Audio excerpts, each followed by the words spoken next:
the name of Jesus is my rock. Anak ng Espiritu Santo. Amen. Maraming salamat po sa banal na salita ng ating Panginoon sa pagpabalik ng ating programa Jesus. Sinasama po natin sa panalangin ng ating head servant, si Slia at ang buong sambahayan. Ang ating buong sambahayan, ang ating mga kasama sa programang ito, ang ating mga kapatid na humihingi ng dalangin. Naway pakinggan ng ating Ama sa Langit ang ating mga panalangin at ugasan po tayo ng banal na dugo ni Jesus. Alam po natin na ang dami ng tao sa mundo, isa po tayo ang nakarinig ng magandang balita. Sabi nga ng ating first reading sa aklat ng unang Juan, 1:1 hanggang 4. Sumusulat kami sa inyo tungkol sa Kanya na sa simula pa'y siya na, ang salitang nagbibigay buhay. Siya ay aming narinig at nakita, napagmasdan at nahawakan. Nahayag ang buhay na ito, nakita namin siya at pinatutuhanan namin at pinapangaral sa inyo ang buhay na walang hanggan na sa Ama at nahayag sa amin. Ipinahayag nga namin sa inyo ang aming nakita at narinig upang makasama kayo sa aming pakikiisa sa Ama at sa Kanyang anak na sa Hesukristo. Sinusulat namin ito upang lubos ang ating kagalakan. Kaya nga sabi na aklat ng pangalawang Pedro, 1:16 hanggang 18. Ang ipinapahayag namin sa inyo tungkol sa kapangyarihan at muling pagparito ng ating Panginoong Hesukristo ay hindi mga alamat na katha lamang ng tao. Nasaksihan namin ang Kanyang kadakilaan nang tanggapin niya mula sa Ama ang karangalan at kapurihan. Ito'y nangyari nang marinig namin ang tinig mula sa dakilang kaluwalhatian ng langit na nagsabing, "Ito ang minamahal kong anak na lubos kong kinalugdan." Narinig po ng tatlong alagad, ni Pedro, ni Juan at ni Santiago. Narinig namin ito mula sa langit sapagkat kami kasama niya nang ito'y maganap sa bundok, sa banal na bundok. Kaya nga anong sabi na aklat ng ng aklat ni Mateo, 17:1 hanggang 13. Kailan ba 'to nangyari na narinig nila na nagsalita mismo ang Diyos Ama na ito ang aking pinakalulugdan na anak? Yan ang sabi na aklat ng Mateo, 17:1 hanggang 13. Pagkaraan ng 6 na araw, isinama ni Jesus si Pedro at ang magkapatid na Santiago at Juan. At sila'y umakyat sa isang mataas na bundok, banal na bundok. Habang sila'y naroon, nakita nila nagbago ang anyo ni Jesus. Nagliwanag na parang araw ang kanyang muka at nagningning sa kaputian ang kanyang damit. Nakita lamang ng tatlong alagad sina Moises at Elias na nakikipag-usap kay Jesus. Sinabi ni Pedro kay Jesus, "Panginoon, mabutit narito kami. Kung gusto ninyo, gagawa ako ng 3 kubol. Isa para sa inyo, isa para kay Moises, at isa para kay Elias." Habang nagsasalita pa si Pedro, nililiman sila ng napakaliwanag na ulap.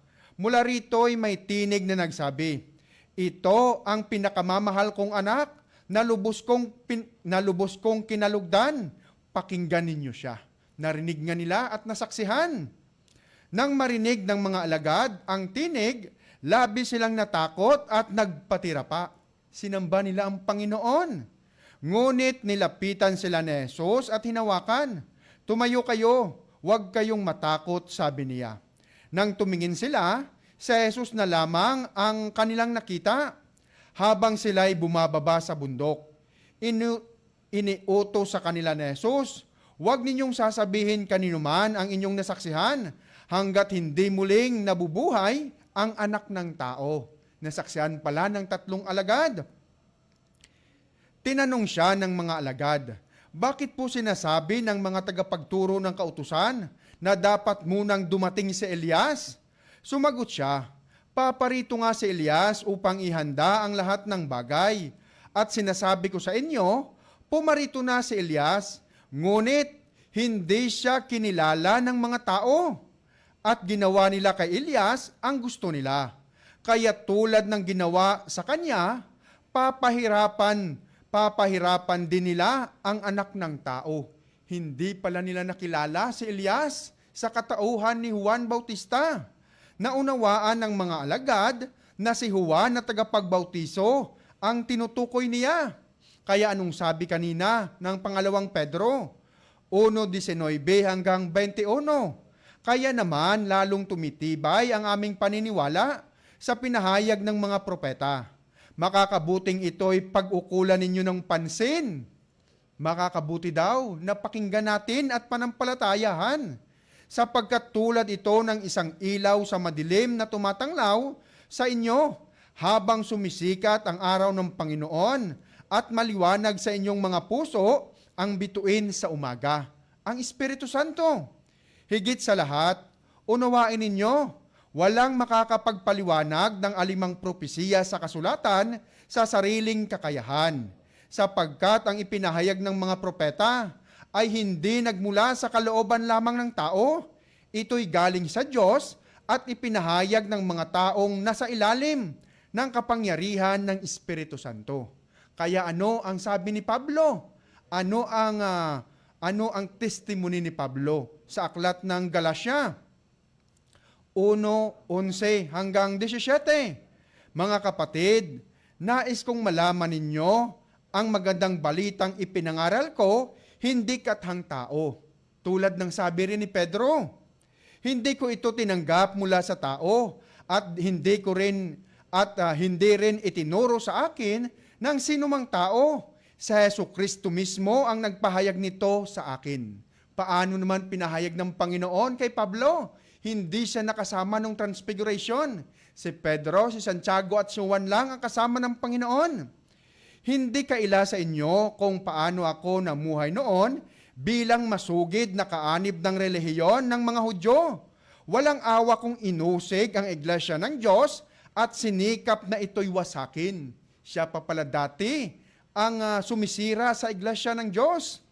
Sa relihiyong iyon, ako'y naging masugid na higit pa sa maraming Hudyo na kasing edad ko dahil ako'y panatiko sa kaugalian ng aming mga ninuno. Kaya anong sabi na aklat ng Kolosas 2:8? Mag-ingat kayo upang hindi kayo mabihag ni numan sa pamamagitan ng walang kabuluhan at madayang katuruan na hindi kay Kristo nagmula, kundi sa mga tradisyon ng mga tao at sa mga alituntunin ng mundong ito. Kaya anong sabi ni Pablo? Anong testimony ni Pablo sa aklat ng Galacia? 1:15 hanggang 17. Ngunit sa kagandaang loob ng Diyos, minabuti niya'y ako'y piliin bago pa ako ipanganak, at tinawag niya ako upang maging isang lingkod niya, at nang ihayag sa akin ang kanyang anak, upang maipangaral ko siya sa mga hintel. Hindi ako humingi ng payo kaninuman. Hindi rin ako nagpunta sa Jerusalem upang makipagkita sa mga apostol na nauna sa akin. Sa halip, nagpunta ako sa Arabia, at pagkatapos ay bumalik ako sa Damasco. Doon pala nakilala ni Pablo ang Panginoon nung papunta din sanang Damasco. Sabi ng aklat ng mga gawa, 22:6 hanggang 9. Sabi pa dyan, nagtatanghaling tapat noon at malapit na ako sa Damasco nang may biglang kumisap sa aking paligid na isang matinding liwanag mula sa langit. Napasubsob ako sa lupa at narinig ko ang isang tinig na nagsalita sa akin, Saulo, Saulo, bakit mo ako inuusig? Ako'y sumagot, sino po kayo, Panginoon? Nakilala niya agad ang boses ng Panginoon, pero hindi niya alam kung sino sa likod nito. Ako ang iyong inuusig na sa Jesus na taga Nazaret, tugon ng tinig. Nakilala na ni Pablo, nagpakilala ang Panginoon sa kanya. Nakita ng mga kasama ko ang liwanag, ngunit hindi nila narinig ang tinig na nagsasalita sa akin. Pwede palang ganon. Makakita ka ng himala, pero hindi mo maunawaan at maintindihan ang ibig sabihin nito.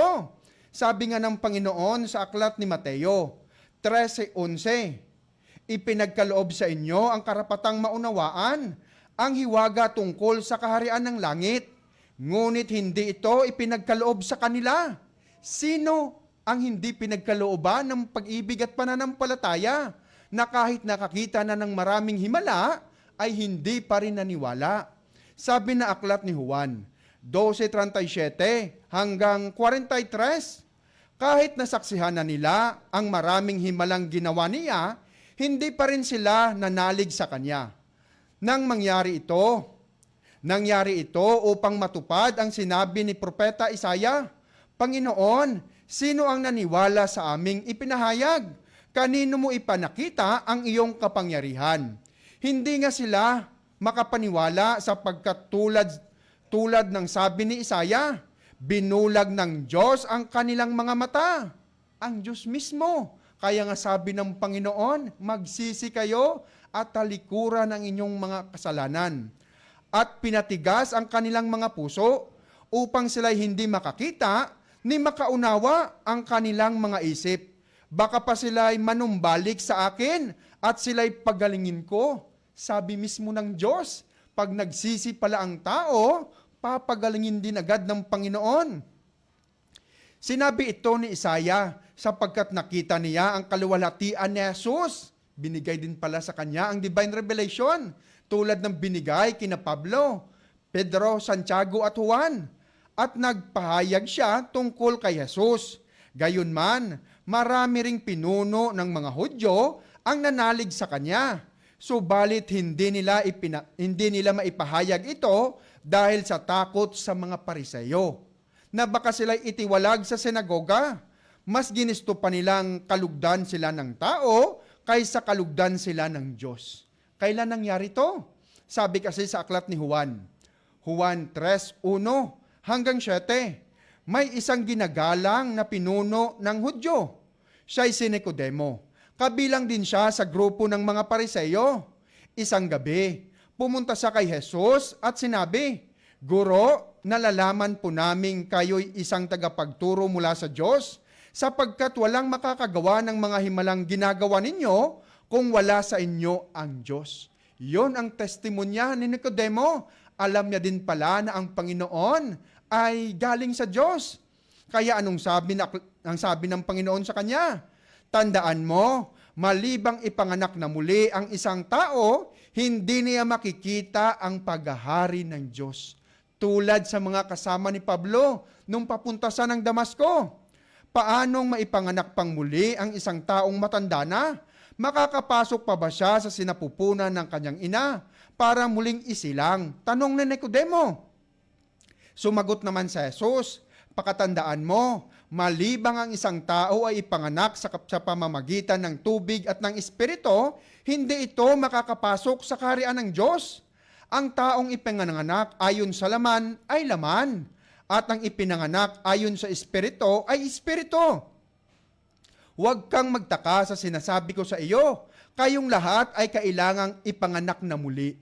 Paano ba mapapanganak muli? Sabi na aklat ni Ezekiel 11:19 hanggang 21, bibigyan ko sila ng bagong puso at bagong espiritu.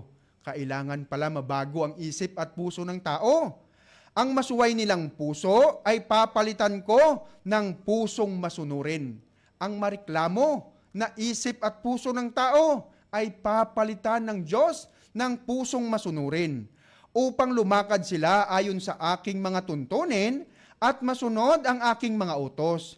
Sa gayoy magiging bayan ko sila at ako ang kanilang magiging Diyos. Ngunit pagbabayarin ko ang mga gumagawa ng karumal-dumal at kasuklam-suklam na mga bagay. Ito ang sabi ng Panginoong Yahweh. Ganun pala ang sabi ng Panginoon. Bibigyan niya ng bagong isip at puso ang kanyang mga hinirang. Yan ang sabi ng pangalawang Korinto 5:17 hanggang 19. Kaya't kung nakipag-isa na kay Kristo ang isang tao, isa na sang bagong nilalang. Wala na ang dati niyang pagkatao. Meron na sang bagong isip at bagong puso. Higit sa lahat, bagong espiritu. Sa halip, ito'y napalitan na ng bago.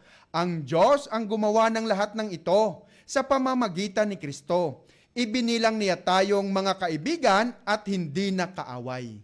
Pag wala pala sa isang tao ang Espiritu Santo, kaaway sa ng Diyos. At pinili niya kami upang ang iba pang mga tao ay maging kaibigan rin niya. Ang ibig sabihin, sa pamamagitan ni Kristo, ang mga tao'y ibinibilang na ng Diyos na kaibigan at nilimot na niya ang kanilang mga kasalanan. At kami naman ay inatasang niyang ipamalita ito. Kaya anong sabi kanina sa Aklat ng Mga Gawa? Sa testimony ni Pablo nung papunta sa ng Damasco, 22:10 hanggang 15, hanggang 16. Sabi ni Pablo ang kanyang testimonya nung nakilala niya ang Panginoon. Ano po ang gagawin ko, Panginoon? Yun agad ang kanyang tanong sa Panginoon. Tanong ko, at tumugon siyang muli, tumayo ka at pumunta sa Damasco. Sasabihin sa iyo roon ang lahat ng itinakda na dapat mong gawin. Hindi pala nagkataon lang ang calling ng Diyos. Meron na palang itinakda sa kanyang mga hinirang na gagawin. Yan ang sabi na Aklat ng Mga Gawa, 22:10. Nabulag ako dahil sa matinding liwanag na iyon. Kaya't ako'y inakay na lamang ng mga kasama ko papuntang Damasco.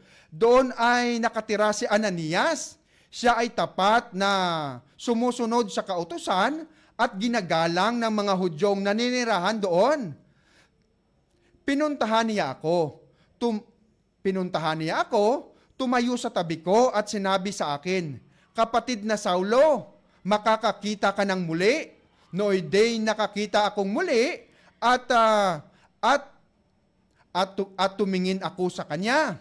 At sinabi niya sa akin, pinili ka ng Diyos ng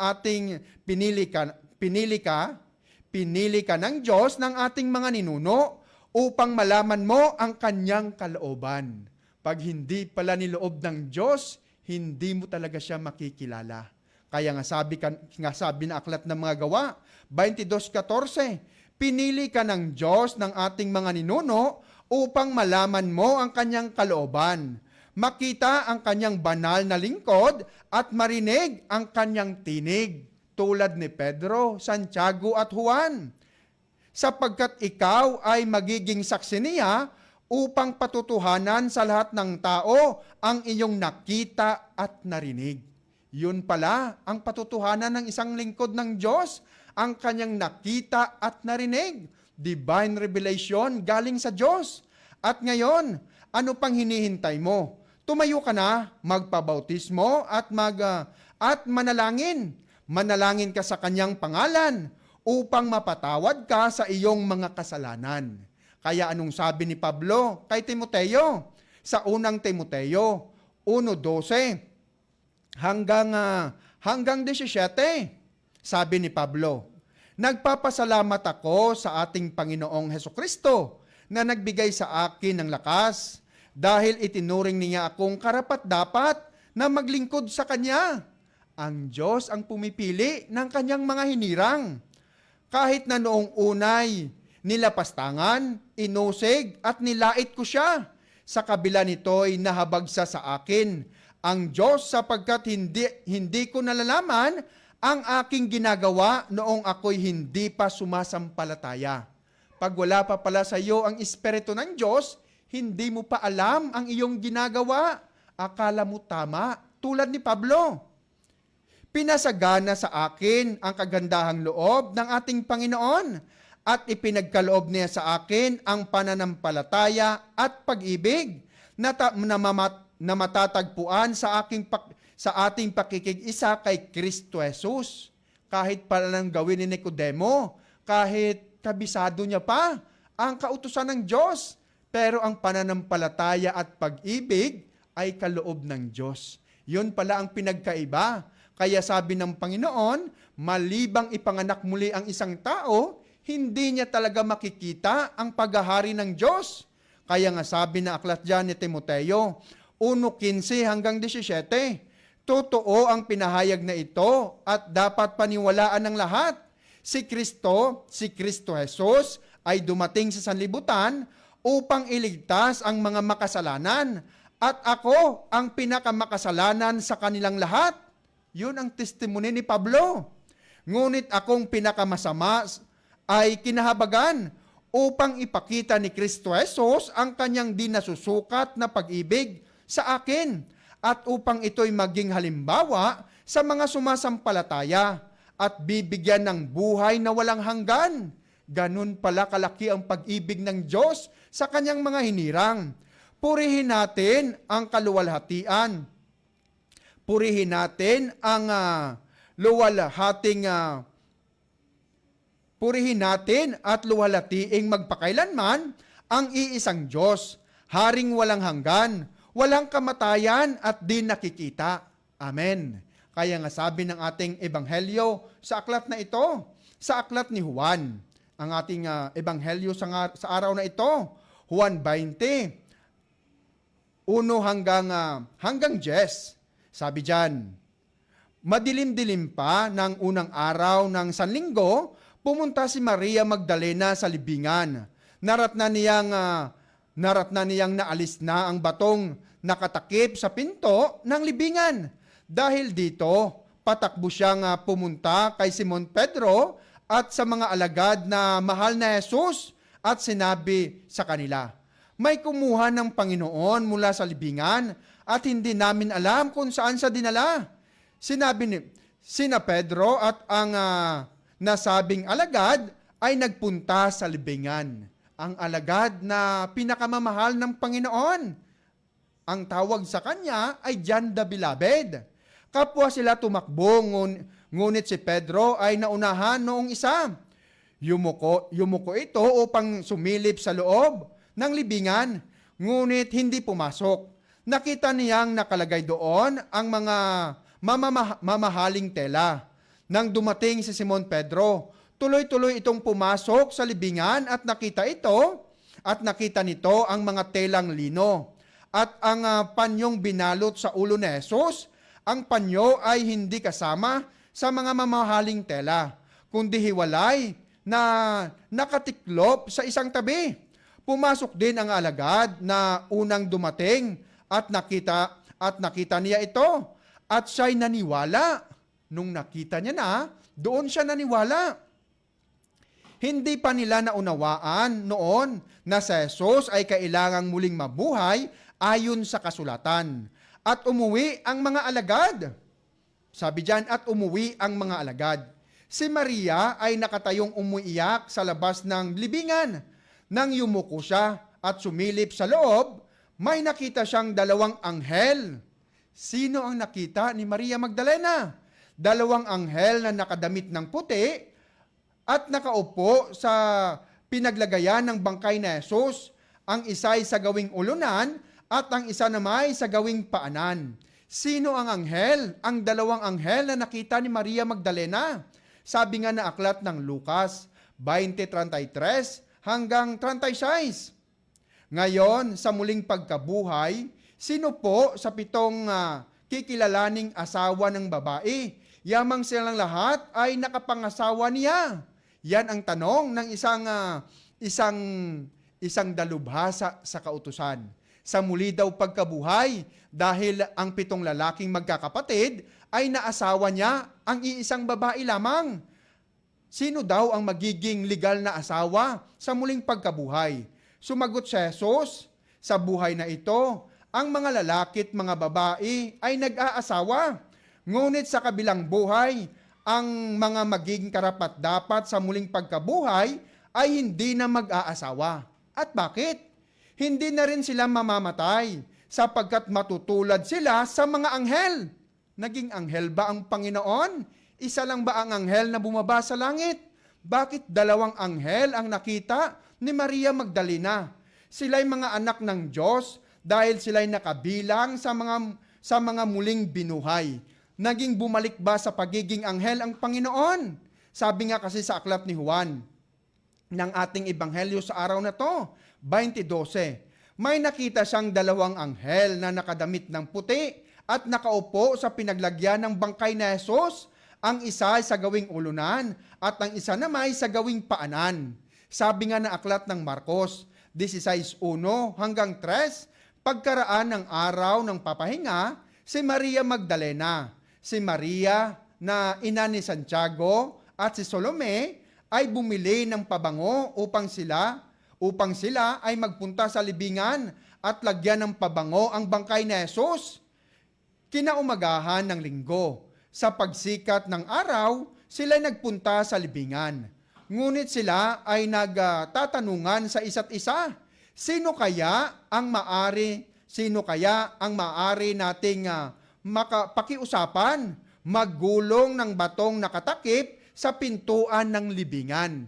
Yun ang usapan ng tatlo. Sino daw ang magtatanggal ng bato na nakatakip sa libingan? Anong sabi na aklat ng Mateo 28:1-4? Sino nga ba ang nagtanggal ng malaking bato sa libingan ng Panginoong Hesukristo? Makaraan ang araw ng papahinga sa pagbubukang liwayway ng unang araw ng Sanlinggo, lumakad si Maria Magdalena at ang isa pang Maria upang tingnan ang libingan ni Jesus. Biglang lumindol ng napakalakas. Bumaba mula sa langit ang isang anghel. Isang anghel lang pala ang bumaba. Ang dalawa pala, isa pala sa dalawang anghel ay ang Panginoong Hesukristo. Na isang anghel mula sa langit ang bumaba. Iginulong ang batong nakatakip sa libingan at naupo sa ibabaw nito. Ang kanyang muka ay nakakasilaw na parang kidlat at puting-puti ang kanyang damit. Narinig at natakot ang mga bantay nang makita ang anghel at sila'y nabuwal na parang mga patay. May gwardya pa pala ang libingan ng Panginoon. Pinagwardyahan pala ng mga Pariseo. Ngunit sinabi ng anghel sa mga babae, huwag kayong matakot. Alam kong hinahanap ninyo si Jesus na ipinako sa krus. Alam pa agad ng anghel. Kaya nga sabi kanina na aklat ni Juan ng ating ebanghelyo sa araw na ito, 20:12 hanggang 18, bakit alam agad ng anghel na hinahanap ni na Maria Magdalena ang Panginoon na ipinako sa krus? Sabi diyan, may nakita silang dalawang anghel na nakadamit ng puti at nakaupo sa magkabilang sa pinaglagyan ng bangkay ni Jesus. Ang isa ay sa gawing ulunan at ang isa naman sa gawing paanan. Tinanong nila si Maria, babae, bakit ka umiiyak? Sumagot siya, may kumuha po sa aking Panginoon at hindi ko alam kung saan siya dinala. Pagkasabi nito'y napalingon siya at nakita niya si Jesus na nakatayo roon. Ngunit hindi niya nakilala na si Jesus iyon. Yun pala, hindi niya pala nakilala na ang nakita niya ang nagtanong sa kanya na hinahanap mo ba ang iyong Panginoon? Wala dito ang Panginoong Hesukristo na mismo sa kanyang harapan. Tinanong siya ni Jesus, babae, bakit ka umiiyak? Sino ang inahanap mo? Kaya anong sabi ni Maria? Anong sabi ng Panginoon sa kanya? Kung kayo po, sabi diyan, akala ni Maria ang kausap niya ay hardinero, kaya't sinabi niya, Ginoo, kung kayo po ang kumuha sa kanya, pakituro nga po ninyo sa akin kung saan ninyo siya dinala at kukunin ko. Maria, sabi ni Jesus, humarap siya at sinabi sa wikang Hebreo, Rabboni, na ang ibig sabihin, guro. Yun pala ang kuling ng Diyos. Kahit pala ang mga kasama ni Pablo, dahil hindi sila tinawag ng Panginoon, hindi nila naunawaan at narinig ang tawag sa kanila. Sinabi ni Jesus, huwag mo akong hawakan sapagkat hindi pa ako nakakapunta sa Ama. Sa halip, pumunta ka sa aking mga kapatid at sabihin mo sa kanila na aakyat ako sa aking Ama, sa iyong Ama. Pag ikaw pala ay anghel ng Diyos, Ama din ang tawag mo. Sabi nga kanina, ang ating Panginoong Hesukristo, ang mga taong karapat-dapat sa muling pagkabuhay ay matutulad na sa mga anghel sa langit. Kaya anong sabi ng Panginoon kay Maria? Pupunta ako ngayon sa aking Ama, sa iyong Ama, at sa aking Diyos, at sa inyong Diyos. Kaya anong sabi diyan? Kaya't si Maria Magdalena ay pumunta sa mga alagad at sinabi sa kanila, nakita ko ang Panginoon, at sinabi rin niya sa kanila ang bilin ni Jesus. Ano ba ang bilin ng Panginoon kay Maria Magdalena? Sabi nga na aklat ng Hebreo 1:4 hanggang 5, ang anak ay ginawang higit na dakila sa mga anghel, tulad ng pangalang ibinigay sa kanya ng Diyos na higit na dakila. Kaya nga pagsabi kanina ng Panginoon kay Maria Magdalena, "Huwag mo muna akong hawakan sapagkat hindi pa ako nakapunta sa Ama." Sinamba agad siya ni Maria Magdalena, nagpatira pa agad sa kanyang harapan. Kaya nga sabi na aklat ng Hebreo 1:4 hanggang 6, ang anak ay ginawang higit na dakila kaysa mga anghel. Nag-iisa ang tinatawag na Arkanghel, Chief of Angel. Yan ang sabi na aklat ng Judas 1:4. Sabi pa na aklat ng Hebreo, sapagkat kailanman hindi sinabi ng Diyos sa sinumang anghel, "Ikaw ang aking anak, mula ngayon ako na ang iyong ama." Hindi rin niya sinabi kaninumang anghel, "Ako'y kanyang magiging ama at siya'y aking magiging anak." Pero sinabi ng Diyos sa araw ng Transfiguration, narinig ni Pedro, ni Santiago at ni Juan at ni Pablo din. At nang isugo ng Diyos ang kanyang panganay na anak sa sanlibutan, ay sinabi niya, dapat siyang sambahin ng lahat ng mga anghel. Sinamba ba siya ng mga alagad? Sabi na aklat ni Mateo 22:16 hanggang 20. Sinabi sa kanila ni Jesus, "Huwag kayong matakot, magmadali kayo't sabihin sa mga kapatid ko na pumunta sila sa Galilea." Yun pala ang bilin ng Panginoon kay Maria Magdalena, at makikita nila ako roon. Pumunta ang 11 alagad sa Galilea, sa bundok na sinabi sa kanila ni Jesus. Nang makita nila sa Jesus, siya'y sinamba nila. Sinamba nga ng mga alagad. Nung makita nila sa Jesus, siya'y sinamba nila. Subalit may ilan sa kanila na nag-aalinlangan, kabilang si Tomas. Lumapit si Jesus at sinabi sa kanila, "Ibinigay na sa akin ang lahat ng kapangyarihan sa langit at sa lupa. Kaya't habang kayo'y humahayo, gawin ninyong alagad ko ang mga tao sa lahat ng bansa." Lahat po ay gustong maligtas ng Panginoon. Bautisuhan ninyo sila sa pangalan ng Ama at ng Anak at ng Espiritu Santo. Turuan ninyo silang sumunod sa lahat ng iniutos ko sa inyo.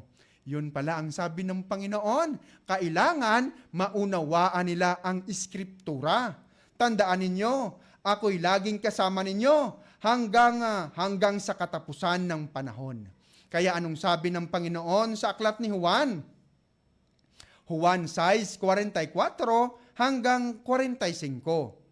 Habang walang makakalapit sa akin, malibang akayin siya sa akin ng Ama na nagsugo sa akin. Tulad ng mga kasama ni Pablo, hindi nila narinig ang tinig kahit pa nakita nila ang liwanag. At ang lalapit sa akin ay muli kong bubuhayin sa huling araw, nasusulat sa aklat ng mga propeta, at silang lahat ay tuturuan ng Diyos. Tuturuan ng Espiritu Santo. Ang bawat nakikinig sa Ama at natututo sa Kanya ay lalapit sa akin. Ang Ama pala mismo, ang Espiritu mismo ng Ama ang nagsasalita sa pamamagitan ng ating Panginoon. Kaya nga sabi ng aklat ng pangalawang Samuel 23:2 hanggang 3, nagsasalita sa pamamagitan ko ang Espiritu ni Yahweh. Ang salita niya ay nasa aking mga labi. Nagsasalita ang Diyos ng Israel. Ganito ang sinabi niya sa akin, ang haring mamamahalang may katarungan at mamumunong may pagkatakot sa Diyos. Kaya nga sabi ni Simon Pedro sa aklat ng John, Panginoon, saan pa kami pupunta? Na sa iyo ang salita na nagbibigay buhay. Kaya nga sabi na aklat ng unang Korinto 2:13 hanggang 16. Kaya nga kami ay nangangaral hindi sa pamamagitan ng karunungan ng tao, kundi sa pamamagitan ng Espiritu. Ang Espiritu ng Ama at ng Anak ang siyang nagsasalita sa kanyang mga hinirang. Ang ipinapaliwanag namin ay mga katotohanang espiritual para sa mga pinanahanan ng Espiritu. sapagkat ang taong di pinanahanan ng Espiritu ay ayaw tumanggap ng mga kaloob ng Espiritu ng Diyos. Para sa kanila, kahangalan ang mga ito at di nila nauunawaan. Ganun pala ang ibig sabihin nun. Sapagkat ang mga bagay na espiritual ay mauunawaan lamang sa paraang espiritual. Sinisiyasat ng taong pinanahanan ng Espiritu ang lahat ng bagay. Ngunit walang sinumang makakasiyasat sa Kanya. Sino ang nakakaalam ng pag-iisip ng Panginoon? Sino ang makakapayo sa Kanya? Ngunit nasa atin ang pag-iisip ni Kristo. Kaya anong sabi ng Panginoon kanina sa isang dalubhasa sa kautusan, sa kay Nicodemo, sa aklat ni Juan, 3:2 hanggang 3. Isang gabi pumunta siya kay Jesus at sinabi, Guro, nalalaman po namin kayo isang dalubhasa mula sa Diyos, sapagkat walang makakagawa ng mga himalang ginawa ninyo kung wala sa inyo ang Diyos. Alam niya din pala na ang Diyos ang nagsasalita sa pamamagitan ng ating Panginoong Hesukristo. Sumagot si Jesus, pakatandaan mo, malibang ipanganak na muli ang isang tao, hindi niya makikita ang paghahari ng Diyos. Dahil sabi kanina na aklat ng unang Korinto, 2:14, sapagkat ang taong di pinanahanan ng Espiritu ay ayaw tumanggap ng kaloob mula sa Espiritu ng Diyos. Ang pananampalataya, sabi na aklat ng unang Timoteo, 1:14, ay kaloob ng Diyos. It is a gift from God. Kaya anong sabi ng Panginoon sa aklat ng mga ngaral? 11:5, kung hindi mo maaring malaman kung paano ang hininga ay pumapasok sa katawan ng isang sanggol na nasa sinapupunan ng kanyang ina, lalong hindi maaabot ng isip mo kung paano ginagawa ng Diyos ang lahat ng bagay. Kaya anong sabi ng Panginoon kay Nicodemo sa isang taong dalubhasa sa kautusan? Sa aklat ni Juan, 3:7 hanggang 12. Huwag kang magtaka sa sinabi ko sa iyo, kayong lahat ay kailangang ipanganak na muli. Umiihip ang hangin kung saan ito nais at naririnig mo ang ugong nito, tulad na nangyari sa mga kasamahan ni Pablo. Ngunit hindi mo alam kung saan ito nanggaling at kung saan papunta. Ganoon din ang bawat ipinanganak ayon sa Espiritu. Binabago ng Espiritu ang isip at kalooban ng isang tao, ang kanyang ugali, para maging image at likeness ng Panginoon. Pwede bang mangyari iyon? Tanong ni Nicodemo. Sumagot si Jesus, Guro ka pa naman ng Israel, hindi mo nauunawaan ang mga bagay na ito. Pakatandaan mo, ang sinasabi namin ay nalalaman namin. Tulad ng sabi na aklat ng first reading, tulad ng sabi ng ating ebanghelyo sa araw na ito, nung nakita niya, nanampalataya siya. At ang pinatotohanan namin ay nasaksihan namin. Subalit hindi ninyo tinatanggap ang aming patotoo. Hindi pala nanampalataya ang mga dalubhasa sa kautusan, kabilang si Nicodemo. Kung hindi ninyo pinapaniwalaan ang sinasabi ko tungkol sa mga bagay dito sa mundo, paano pa ninyo papaniwalaan ang sasabihin ko tungkol sa bagay doon sa langit? Paano pa nila papaniwalaan ang sinasabi ni Pablo, ni Pedro, ni Santiago at ni Juan kung sa Panginoong Hesukristo mismo ay di nga sila nanampalataya? Kaya nga anong sabi ng aklat ng Lucas? Sa aklat ng Lucas 24:44 hanggang 48, anong ginawa ng Panginoon sa kanyang alagad para sila'y manampalataya at maunawaan ang banal na Eskriptura? Pagkatapos ay sinabi niya sa kanila, ito ang tinutukoy ko nang sabihin ko sa inyo, noong kasama-sama pa ninyo ako. Dapat matupad ang lahat ng nasusulat tungkol sa akin sa kautusan ni Moises at sa aklat ng mga propeta at sa aklat ng mga awit, pati pala sa aklat na sinulat ni David. Binuksan niya ang kanilang pag-iisip upang maunawaan nila ang mga kasulatan. Ang pagbubukas pala ng pag-iisip ay isang grace from God. Sinabi niya sa kanila, ganito ang nasusulat, kinakailangang maghirap at mamatay ang Kristo at pagkatapos siya'y muling mabubuhay sa 3 araw. Pinaunawa pala sa kanila, pero hindi ito naunawaan ng mga taga-Israel. Sa kanyang pangalan ang pagsisisi at kapatawaran ng mga kasalanan ay dapat ipangaral sa lahat ng bansa magmula sa Jerusalem.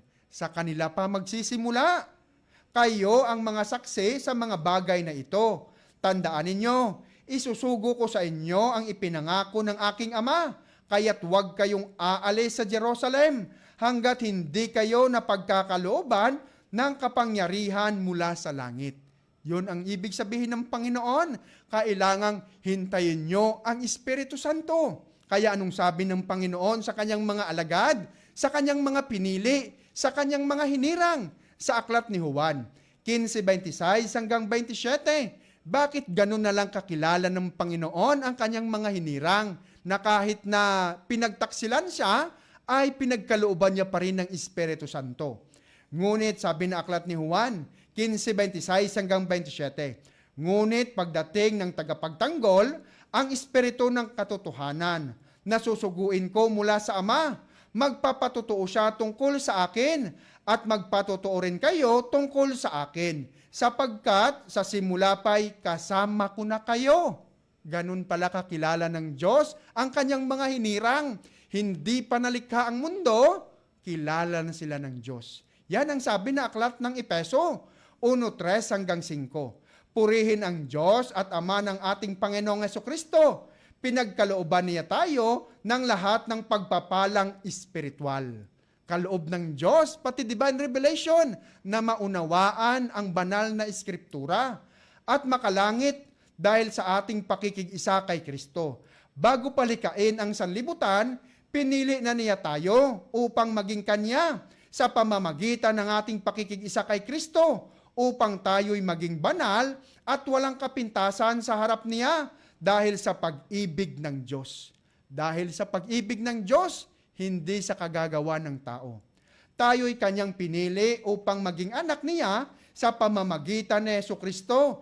Iyan ang kanyang layunin at kalooban.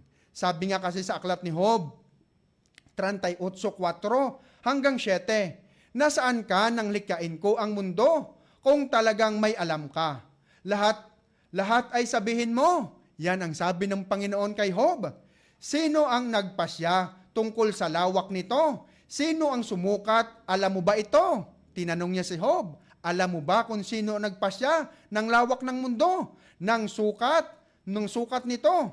Sino ang may hawak ng mga haligi ng mundo? Sino ang naglagay ng mga panukalang bato? Yun ang tanong ng Panginoon kay Job. Kaya anong sabi na aklat ni Job? 38:6 hanggang 7. Sino ang may hawak ng mga haligi ng mundo? Sino ang naglagay ng mga punukalang bato? Noong umagang iyon, ang mga bituin ay nag-aawitan. Ang mga anghel daw ng Diyos, nakita nila kung paano gawin ng Diyos ang mundo. At ang mga nilalang sa langit na tuwang-tuwang nagsisigawan. Sino nga ba ang mga anghel ng Diyos? Sabi na aklat ng mga awit, 103:19 hanggang 21. Si Yahweh nga ang nagtayo ng trono sa kalangitan. Mula doon, nilikhay maghaharing walang hanggan. Upurihin ninyo si Yahweh, kayong mga anghel ng Diyos, kayong mga nakikinig at sa Kanya'y sumusunod. Yung mga hinirang ng Diyos, anghel ng Diyos ang tawag doon. Si Yahweh nga'y purihin ng buong sangkalangitan, kayong mga lingkod niyang masunuring kailanman. Kaya anong sabi na aklat ng mga awit? 147:4 hanggang 5, alam niya't natitiyak ang bilang ng mga bituin. Alam daw ng Diyos at natitiyak ang bilang ng kanyang mga hinirang. Iisang tinatawag sa kanilang pangalang itinuring. Si Yahweh ay ating Diyos, ay dakila at malakas. Taglay niyang karunungang hinding-hindi masusukat. Ganun pala katalino ang Diyos. Kilala niya pala lahat ang kanyang mga hinirang. Kaya anong sabi ng Panginoon sa aklat ng ng Revelation? 2:26 hanggang 29. Sa nagtatagumpay at tumutupad ng kalooban ko hanggang wakas, ibibigay ko sa kanya ang pamamahala sa mga bansa. Mamamahala siya sa pamamagitan ng tungkod na bakal at dudurugin niya ang mga bansa na parang mga palayok. Ibibigay ko ito kung paanong ibinigay ito sa akin ng Ama. Ibibigay ko rin sa Kanya, ibibigay ko rin sa mga magtatagumpay ang bituin sa umaga. Ang tunay mong pangalan, sabi ng Panginoon. Ang lahat ng may pandinig ay makinig sa sinasabi ng Espiritu sa mga iglesia. Kaya anong sabi ng Panginoon sa aklat ng Kolosas 3:3 hanggang 4? Sapagkat namatay na kayo at ang inyong tunay na buhay ay natatago sa Diyos kasama ni Kristo. Kaya sabi ng Panginoon, bago palikain ang mundo, ay kasama ko na kayo. Si Kristo ang inyong buhay, at kapag siya'y nahayag na, mahahayag din kayo kasama niya at makakahati sa kanyang karangalan. Mahahayag din ang mga anghel ng Diyos. Sabi nga na aklat ng mga gawa, 22:7 hanggang 9. Napasubsob ako sa lupa at narinig ko ang isang tinig na nagsalita sa akin, Saulo, Saulo, bakit mo ako inuusig? Ako'y sumagot, sino kayo, Panginoon? Akong sa Jesus ang iyong inuusig. Akong sa Jesus ang iyong inuusig na taga Nazaret. Tugon ng tinig. Nakita ng mga kasama ko ang liwanag, ngunit hindi nila narinig ang tinig na nagsasalita sa akin. Pwede pala sa paghari ng Diyos, hindi maririnig ng taong wala sa kanya ang Espiritu Santo ang tinig na napagtawag ng Diyos sa kanyang mga hinirang. Tulad ng sabi na aklat ng unang Tesalonika 4:16, sa araw na iyon, kasabay ng malakas na utos ng tinig ng arkanghel, ng pinuno ng mga anghel. Pwede palang hindi natin to marinig pag wala sa atin ang Espiritu Santo. Hindi narinig ng mga kasama ni Pablo ang tinig na nagtawag at nakipag-usap sa kanya. At sa tunog ng trumpeta ng Diyos, bababa ang Panginoon mula sa langit at ang mga namatay na sumasampalataya kay Kristo ay bubuhayin muna. Merong una na mabubuhay, tulad ng sabi na aklat ng Revelation 11:11. Pagkalipas ng 3.5 araw, pumasok sa kanila ang hangin ng Diyos na nagbibigay buhay, at sila'y tumayo at labis na nasindak ang nakakakita sa kanila. Pwede pala nating hindi marinig ang tinig ng Diyos, ng Panginoon. Sabi nga na aklat ng Ezekiel 37:10, nagpahayag nga ako at ang hangin ay pumasok sa kanila. Ang salita ng Diyos ay merong buhay. Nabuhay nga sila at nang magtayuan, sila'y ubod ng dami, parang isang malaking hukbo. Ano ba ang tinig na narinig nila? Sabi na aklat ng Revelation 11:12, pagkatapos ay narinig nilang magsalita ang isang malakas na tinig mula sa langit, umakyat kayo rito. Pwede palang hindi marinig ng lahat to. Hindi po narinig ng mga kasama ni Pablo ang tinig ng Diyos, ng Panginoon. Habang nakatingin ang kanilang mga kaaway.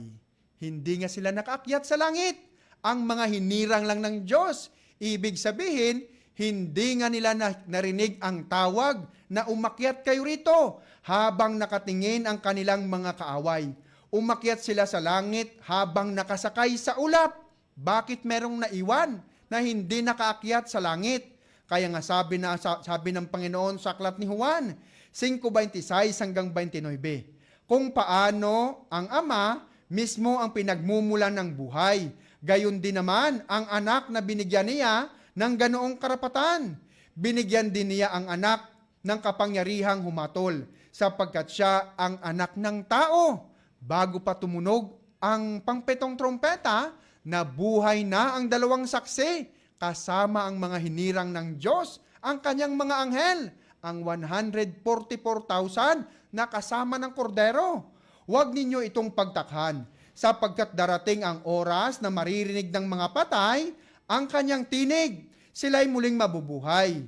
Lahat ng gumagawa ng kabutihan ay magkakaroon ng buhay na walang hanggan, at lahat ng gumagawa ng kasamaan ay paparusahan.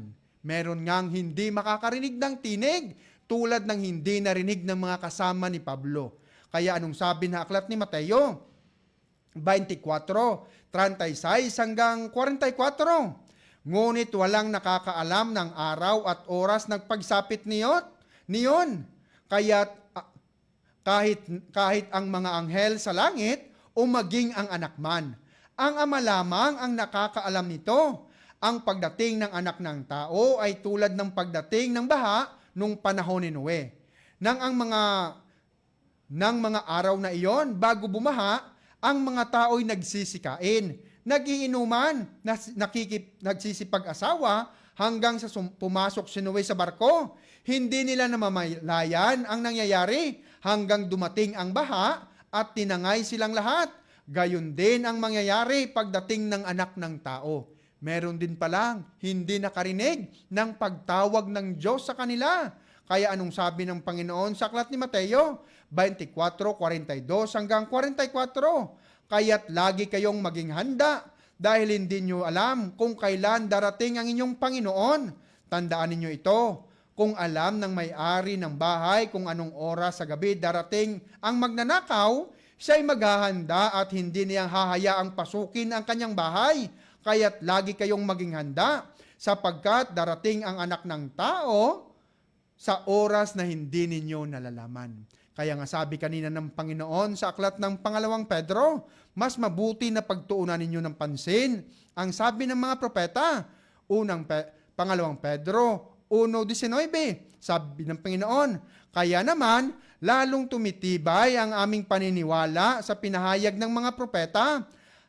Makakabuting ito'y pag-ukulan ninyo ng pansin, sapagkat tulad ito ng isang ilaw sa kadiliman na tumatanglaw sa inyo, hanggang sa sumikat ang araw ng Panginoon at magliwanag sa inyong puso ang bituin sa umaga.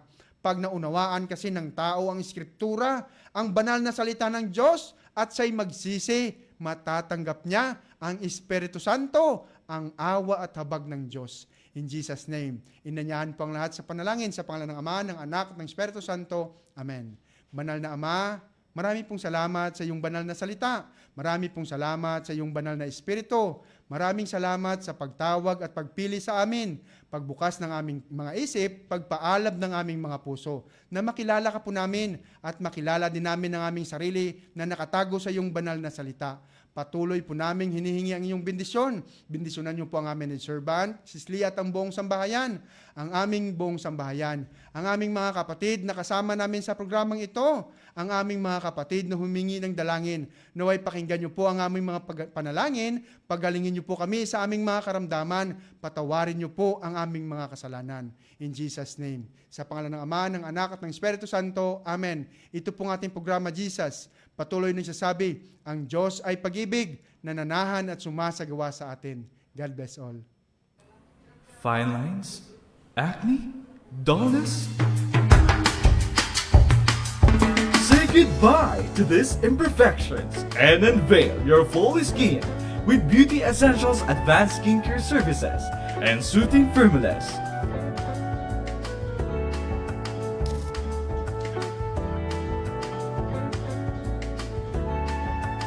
Is warts your problem?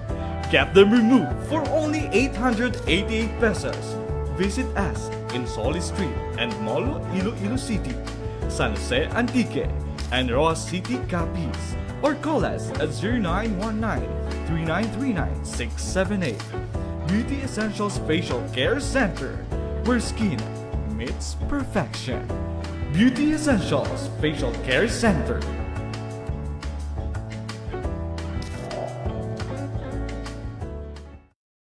Itlog nga preska kag masustansya? Kanang Pinay Egg Producing Farm. Order na 0922-235-8306 or visit Purol C. Barangay Capitan Fernando, Leon, Iloilo. Kanang Pinay Egg Producing Farm, your #1 source of highly quality fresh eggs.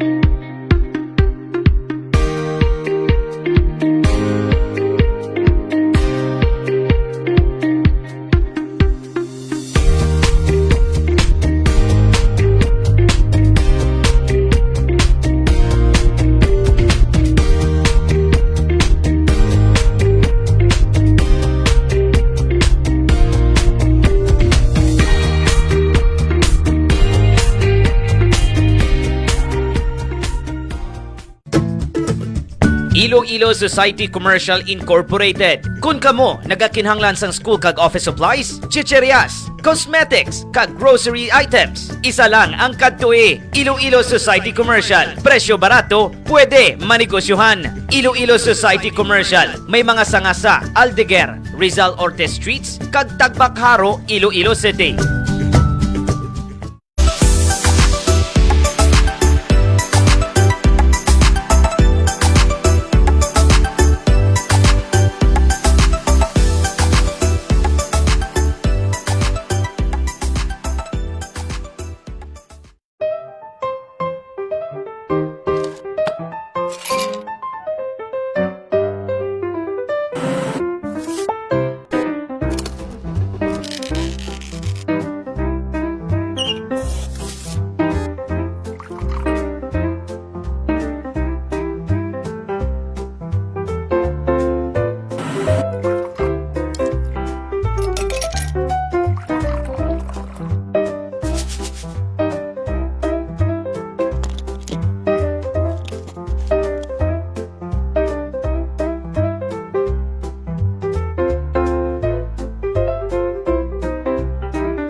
Biskan anong okasyon, kasal, birthday, debut, o company event, Michael's Catering Services ang imong partner. Lechon, adobo, sinigang, lumpia, kag madamo pa.